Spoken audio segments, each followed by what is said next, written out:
امام مہدی آنے والے. بات سمجھ گئے نا؟ اچھا، دو طرح سے اندازہ ہوتا ہے کہ وہ آنے والے ہیں. چلو کیا بتانا ہے، کافی دیر ہو گئی، آپ لوگ دعا کر دیتے ہیں. چلو آپ لوگ گھر جائیں اور آرام کریں ہیں، اپنی اپنی جگہوں پہ جائیں. آپ بھی کہیں گے کہ چلو 2-3 دن چھٹی مل گئی تھی، آج پھر سب پھر کہیں سے نازل ہو گئے.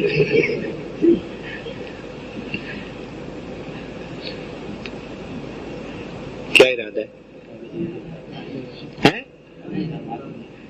بتائیں؟ اچھا دیکھیں، حدیث پاک میں آتا ہے نبی علیہ السلام نے ارشاد فرمایا کہ بنی اسرائیل کے 72 فرقے ہوئے اور میری امت کے 73 فرقے ہوں گے. اور اس حدیث میں فرمایا کہ بے شک تم ان کے نقش قدم پہ چلو گے، حتیٰ کہ اگر وہ کسی بل میں گھسے تھے تو تم بھی اسی میں گھسنے کی کوشش کرو گے. حدیث کے الفاظ ہیں کہ اس امت میں اگر کسی نے ماں سے بدکاری کی تھی تو تم میں سے بھی کوئی ہوگا جو ماں سے بدکاری کرے گا. ہو وہی کرو گے، تم ان کے نقش قدم پہ چلو گے. حدیث پاک ہے. اس کا مطلب یہ ہے کہ جو ان کے ساتھ پیش آیا وہی کچھ ہمارے ساتھ پیش آئے. اچھا، اب ان کے ساتھ کیا پیش آیا؟ یہودیوں کو اس دنیا میں اللہ نے بڑی نعمتیں دی، مگر یہ قوم بھی بڑی ناشکری قوم تھی. ان کی ناشکریوں کی وجہ سے پھر اللہ تعالیٰ نے ان پر 2 دفعہ مصیبت بھیجی. 2 دفعہ ان پر مصیبت بھیجی. 700 سال انہوں نے عیش کے گزارے اور 700 سال کے بعد پھر اللہ تعالیٰ نے ان سے تخت و تاج چھین لیا اور ان پر ایسے لوگ مسلط کر دیے جنہوں نے ان کو مار پیٹ کے بیت المقدس سے باہر نکال دیا. پھر اللہ تعالیٰ کی مہربانی ہوئی، کچھ عرصے کے بعد اللہ تعالیٰ نے پھر ان کو وہی نعمتیں دے دی، طاقت دے دی، وہی قوت دے دی، سب کچھ دے دیا. پھر انہوں نے وہی غفلت کی اور 700 سال کے بعد پھر دوسری مرتبہ ان کے اوپر پھر مصیبت آئی. پھر ان کی جو ہے نا خوب پٹائی ہوئی اور جو کچھ بیت المقدس میں تھا 50,000 سواریوں پہ اٹھا کے اس خزانے کو لے کر رومی جو تھے وہ روم میں چلے گئے. اس وقت وہ روم میں ہے سارا کچھ خزانہ. اب جب امام مہدی آئیں گے وہ روم کو فتح کریں گے اور روم کا وہ خزانہ پھر بیت المقدس لے کر جائیں گے. یہ پہلے بخت نصر لے کے گیا تھا، یہ کچھ پھر ایک دوسرا. تو 2 مرتبہ یہ واقعہ پیش آیا. قرآن مجید میں بھی اس کا تذکرہ ہے. فَإِذَا جَاءَ وَعْدُ أُولَاهُمَا بَعَثْنَا عَلَيْكُمْ عِبَادًا لَّنَا أُولِي بَأْسٍ شَدِيدٍ فَجَاسُوا خِلَالَ الدِّيَارِ. دیکھا تو قرآن مجید میں بھی اس کا تذکرہ. تو ان پر ذلت کتنی دفعہ آئی؟ ان سے تاج چھین لیا گیا ان کی غفلتوں کی وجہ سے. اب اس کا مطلب یہ ہے کہ پیٹرن ہمارا بھی وہی بننا ہے. پیٹرن کس کو کہتے ہیں انگریزی میں؟ ترتیب، انداز. ہمارا بھی وہی ہونا ہے، حال ہمارا بھی وہی ہونا ہے. چنانچہ اگر آپ غور کریں تو امت مسلمہ پر پہلی مرتبہ جو ذلت آئی من حیث الامہ وہ 7ویں صدی ہجری میں اس وقت آئی جب تاتاریوں نے ان سے تخت و تاج چھینا اور ایک دن میں 4 لاکھ مسلمانوں کو قتل کیا اور پوری دنیا میں مسلمانوں کے پاس کہیں حکومت نہیں تھی. ختم. 700 سال کے بعد ایگزیکٹ وہی ہوا 7ویں صدی ہجری. ایسے ہی ہے نا؟ تو 7ویں صدی ہجری میں مسلمانوں کے ساتھ وہی ہوا. اتنا مسلمانوں کے اندر اس وقت کمزوری تھی، ضعف تھا کہ ایک تاتاری عورت نے مسلمان مرد کو کہا خبردار جو یہاں سے ہلا، تو اس پہ اتنا خوف تھا کہ وہ وہیں کھڑا رہا. وہ گھر گئی، چھری لے کے آئی اور اس بندے کو قتل کر دیا. اور مسلمانوں کا حال یہ تھا کہ تاتاری کسی شہر جانا چاہتے تھے نا تو وہ پورا شہر ہی خالی کر کے چلے جاتے تھے.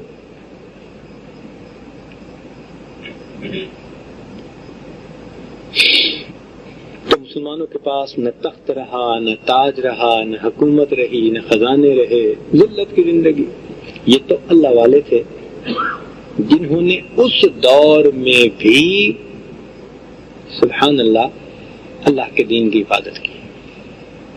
دو قوتیں تھیں اور دونوں پوشیدہ قوتیں جن کی وجہ سے دوبارہ اسلام کو قوت ملی. نہ جنگ سے ملی، نہ لڑائی سے ملی.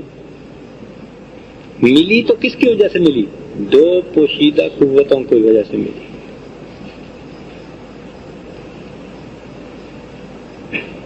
ہوا یہ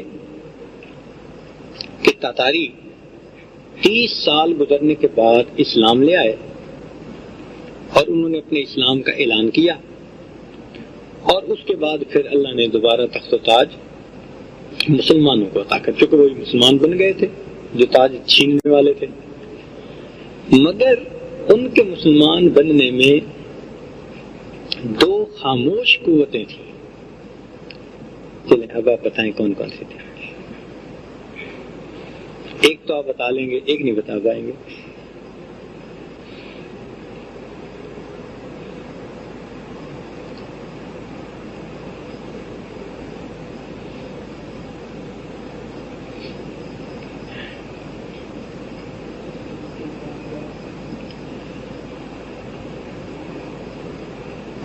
ایک خاموش قوت تو تھی اللہ والوں کی کہ جنہوں نے تاتاریوں کے دلوں پہ توجہات ڈالیں، ان پہ اثرات ڈالے، اور ان اللہ والوں کی وجہ سے یہ تاتاری دین کے قریب ہوئے. ایک بزرگ تھے احمد دربندی رحمۃ اللہ علیہ. دربند ایک شہر تھا، وہاں رہتے تھے. تو تاتاریوں نے وہاں داخلے کا ارادہ کیا، سارے شہر کے لوگ شہر خالی چھوڑ کے چلے گئے. لیکن احمد دربندی رحمۃ اللہ علیہ اور ان کا ایک خادم وہ مسجد میں آرام سے بیٹھے رہے، اپنا ذکر مراقبہ اللہ اللہ. نقشبندی بزرگ تھے. جب تاتاری آئے اور انہوں نے پورے شہر کو خالی دیکھا تو جو شہزادہ تھا نا کمانڈر، اس نے کہا کہ دیکھو ہماری کتنی دہشت ہے، کتنی ہماری جو ہے نا وہ بہادری ہے کہ دشمن شہر ہی چھوڑ کے چلا گیا. پھر اس کو رپورٹ ملی کہ جناب پورا شہر تو خالی نہیں ہوا، 2 بندے ابھی بھی ہیں. اس کو تو غصہ آیا، اس نے کہا پکڑ کے لاؤ، پیش کرو. چنانچہ پولیس آئی اور احمد دربندی رحمۃ اللہ کو ہتھکڑیاں لگائیں، اور ان کے خادم کو بھی، اور ان کو بادشاہ کے سامنے. وہ جو کمانڈر تھا ان کا بادشاہ زادہ، اس نے کہا کہ جب سب نکل گئے تم کیوں نہیں نکلے؟ میں کوئی اپنے گھر میں تو نہیں تھا، میں تو اللہ کے گھر میں تھا. میں کوئی اپنے گھر میں تو نہیں تھا نا، میں تو اللہ کے گھر میں تھا. اس نے کہا پھر اب تمہیں اللہ بچائے گا؟ کہاں میرا اللہ مجھے. انہوں نے جب اللہ کہا نا تو اللہ کے کہنے سے وہ ہاتھ کی جو زنجیر تھی نا، ہتھکڑی، وہ ٹوٹی اور نیچے گری. جیسے ہی وہ نیچے گری نا تو اس شہزادے کے دل پہ ایک روب طاری ہو گیا. وہ سمجھ گیا کہ یہ کوئی عام شخصیت نہیں ہے. چنانچہ اس نے کہا اچھا ٹھیک ہے، آپ کو میں یہاں رہنے کی اجازت دیتا ہوں. بہانہ بنا لیا، وہ وہاں رہنے لگے. اب یہ شہزادہ چونکہ متقد ہو چکا تھا دل سے، یہ رات کے اندھیرے میں کبھی کبھی ان کو ملنے آتا. حضرت اس کو نصیحت بھی کرتے، اس پر توجہات بھی دیتے. ایک دن حضرت نے اس کو بتا دیا کہ ایک وقت آئے گا کہ تجھے حکومت ملے گی، تو بادشاہ بنے گا. اس نے کہا جی اچھا، میں وعدہ کرتا ہوں کہ اگر مجھے حکومت ملی تو میں اسلام قبول کر کے اپنے اسلام لانے کا اعلان کر دوں گا. اب اگر کروں تو میرے اوپر والے کافر ہیں، وہ مجھے قتل کر دیں گے.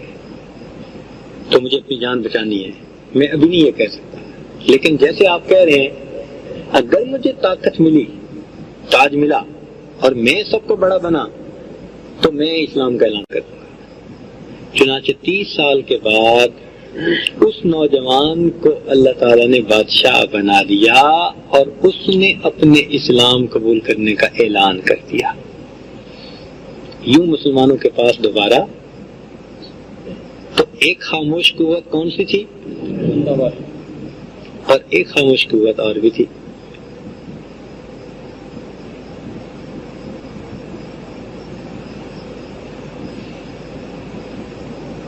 بولے وہ خاموش قوت تھی مسلمان عورتوں کی، مسلمان عورتوں کی۔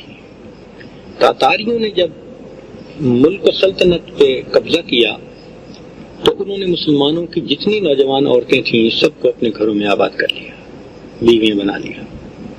اب یہ مجبور بچیاں تھیں، جوان العمر تھیں، ان کو ان کافروں نے اپنے گھروں میں رکھ لیا، مگر یہ دل سے تو مسلمان تھی، ایمان والی تھی، اور ایمان ان کے دل میں بڑا پکا تھا۔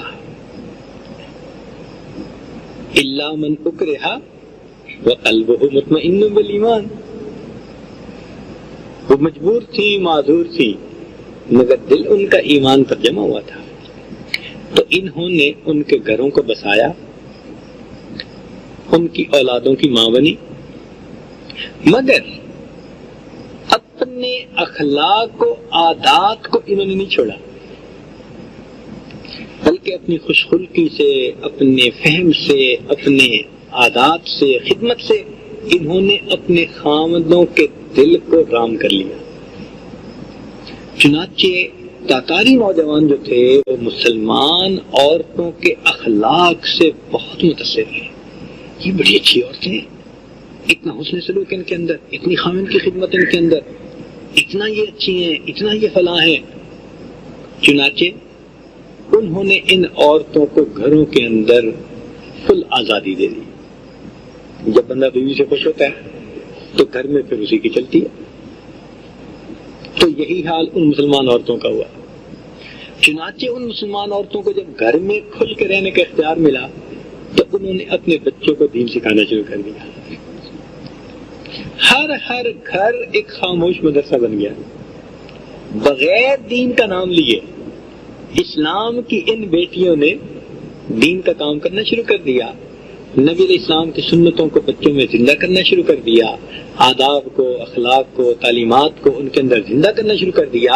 یہ وہ نسل تھی جو 30 سال کے بعد، جنریشن گیپ کو ہوتا ہے نا، وہ 30 سال کا ہوتا ہے، کہتے ہیں نا جی اگلی نسل، تو یہ وہ نسل تھی جو ان مسلمان ماؤں کی گود میں پلی، اور بالآخر 30 سال میں انہوں نے اپنے اوپر والوں کا بوجھ خود اٹھا لیا اور اوپر والے بوڑھے ہو کے فارغ ہو گئے۔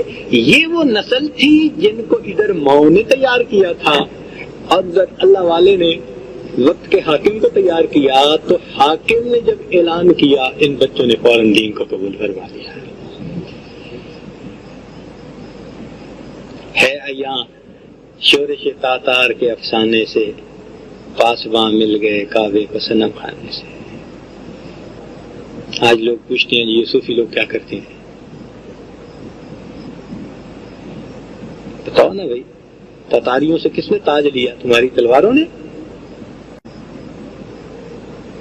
تم نے قوت بازو سے اپنے جو ہے نا وہ تاج کو واپس لیا تھا؟ نہیں۔ تو کیسے لیا؟ اللہ والوں کی باطن کی قوت نے، مسلمان بیٹیوں کی حیا اور پاک دامنی کی زندگی نے، اچھے اخلاق نے بالآخر اسلام کو دوبارہ یہ عزت عطا فرما دی۔ تو بہرحال یہ تو تفصیل درمیان میں آ گئی۔ تو بات کرنی یہ تھی کہ مسلمانوں کو پہلی ذلت کتنے عرصے کے بعد ملی، اور اب اس کے بعد کتنا عرصہ گزر گیا؟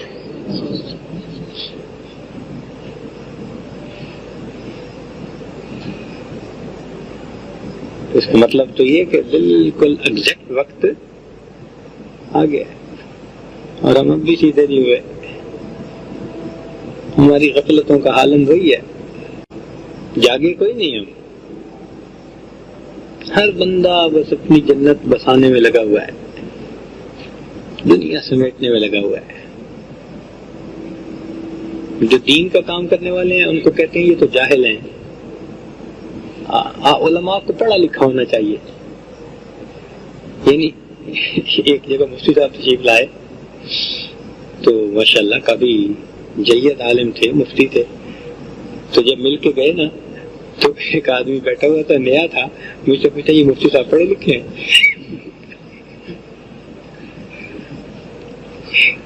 خیر اس کی تو میں نے مٹی پلید اچھی طرح کی، لیکن حیرت مجھے اس بات پر ہوئی، اندازہ لگاؤ کہ میں کہہ بھی رہا ہوں مفتی صاحب ہیں، مفتی صاحب چلے گئے، اچھا مفتی صاحب آپ تشریف لے جائیے، تو مجھے پوچھتا یہ مفتی صاحب پڑھے لکھے ہیں؟ یعنی عقل سوچ اتنی الٹی ہو گئی کہ آج پڑھے ہوئے دین پڑھے ہوئے بندے کو لوگ ان پڑھ سمجھتے ہیں، اور جو دنیا کے پیچھے بھاگنے والا ہو اور ٹک مٹ جانتا ہو اس کو سمجھتے ہیں کہ یہ پڑھا لکھا ہے۔ تو سدھرے تو ہم اب بھی نہیں نا، اور پھر 7 سال گزر گئے، اس کا مطلب یہ ہوا کہ دوسری باری اب قریب ہے۔ اب چونکہ دوسرے باری قریب ہے تو اس کا منظر اب سج گیا ہے، اب آج ہو، کل ہو، پرسوں ہو، جب ہو اللہ جانے، ہمیں کیا پتا، ہمارا دماغ ایسا نہیں کہ ہم کیا پہ لگائیں، لیکن اتنا پتہ لگتا ہے کہ کچھ ہونے والا ہے۔ کیا ہونے والا ہے؟ کچھ ہونے والا ہے، اس لیے کہ ہم غفلتوں سے باز نہیں آ رہے۔ اللہ اکبر کبیرہ۔ تو اب سمجھ آ گئی نا کہ بھائی منظر سج رہا ہے۔ اچھا دوسرا طریقہ،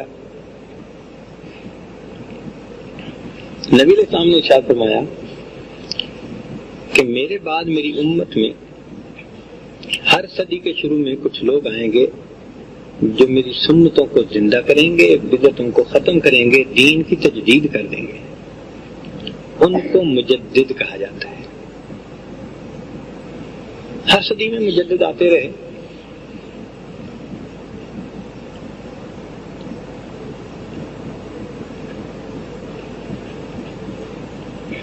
جن کی وجہ سے اللہ تعالیٰ نے مختلف مواقع پر دین کو زندہ کیا۔ جیسے رسول آتے رہے نا پہلے، ایسے ہی ہر 100 سال کے اندر مجدد آتے رہے۔ پھر جیسے رسولوں میں اولو العزم رسول آئے، تو ان مجدد حضرات کے اندر بھی بڑے مجدد بھی آئے کچھ عرصے کے بعد۔ مثال کے طور پر اگر آپ غور کریں تو 5ویں صدی ہجری میں شیخ عبدالقادر جیلانی رحمۃ اللہ علیہ تشریف لائے، 6 صدی کا شروع، 5ویں ختم ہو گئی، اور وہ بڑے مجدد تھے۔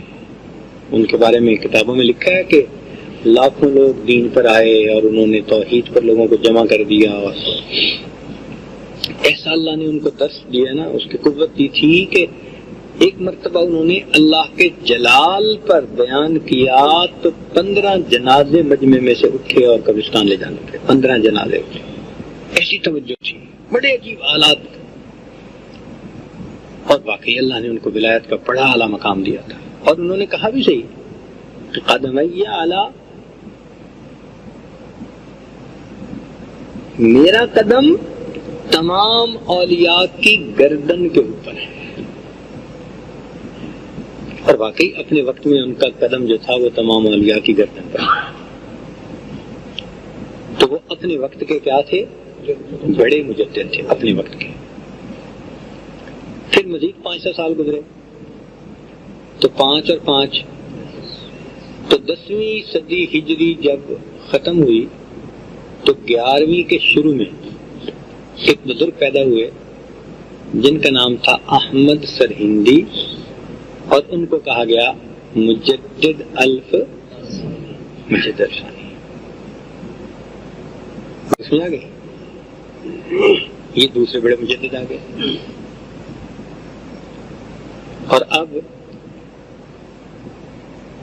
15ویں صدی شروع ہو گئی. 1425 جو ہم کہتے ہیں تو اس کا کیا مطلب ہوتا ہے کہ صدی کون سی چل رہی ہے؟ 15ویں چل رہی ہے. اب 15ویں شروع ہو گئی تو اب اگلے بڑے مجدد نے آنا ہے، اور جو اگلے بڑے مجدد ہوں گے وہ امام مہدی ہوں گے. کیونکہ مجدد ثانی نے لکھا ہے کہ اب میرے بعد جو بڑا کوئی روحانیت والا آئے گا وہی امام مہدی ہوگا. انہوں نے لکھا ہے یہ نہیں ہوگا کہ امام مہدی اور ان کے درمیان کوئی ایک اور مجدد آ جائے، نہیں، بڑے مجدد اور نہیں ہوں گے. اس لیے اس ترتیب سے بھی اگر دیکھیں تو کیا لگتا ہے کہ امام مہدی کے آنے کا وقت اب کب آ جائیں اللہ جانے، لیکن وقت قریب ہے. اس حدیث پاک سے بھی ثابت ہوتا ہے، اس حدیث پاک سے بھی ثابت ہوتا ہے، اور حالات بھی بتا رہے ہیں.